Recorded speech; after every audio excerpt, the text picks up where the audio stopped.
Diretamente da selva onde Bilu deve se encontrar, o CCD. Passamos a palavra para Juliana. Juliana, como vai você? Tudo bem, boa noite. Boa noite. Aí, você vai ter aula hoje, Juliana? Vou ter aula de bioestatística. Bioestatística, né? É algo útil, não é?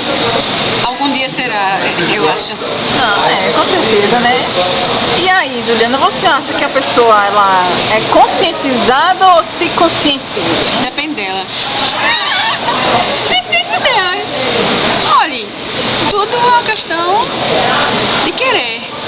Eu posso querer, eu posso não querer. Não é assim, né, que tem que ficar discutindo, né? Cada um Quero ou não, cada um na sua. muito Se conscientiza ou não. Não, né? O que será que Bilu acha, né?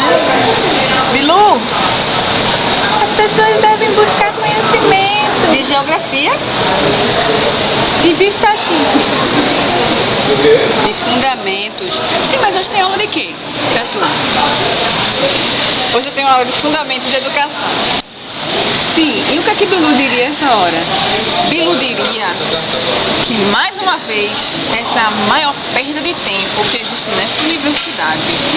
Tema do debate de hoje: a pessoa se conscientiza ou é conscientizada? Eu quero saber, se exploda de onde veio, eu quero saber, surgiu um ser conscientizado, isso é o que interessa. Eu se conscientizo, que perda de tempo. Ah, ele não, mas você é muito... eu sou, alguém tem que ser.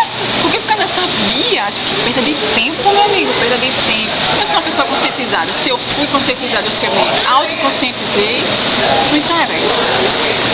Tô confusa agora. Confusa ele. Isso é uma consciência ou uma inconsciência? Olha, vamos falar de bioestatística, que é algo prático, objetivo, Moda, significante mediana. ou não insignificante. É significante. Um dia eu vou calcular a moda. Um dia eu vou calcular a moda de alguma coisa, a mediana de alguma coisa e a média de alguma coisa. Um dia. Por enquanto, eu só calculo a média de dados do IBGE de 1880. Ok, Juliana. Obrigada. De nada.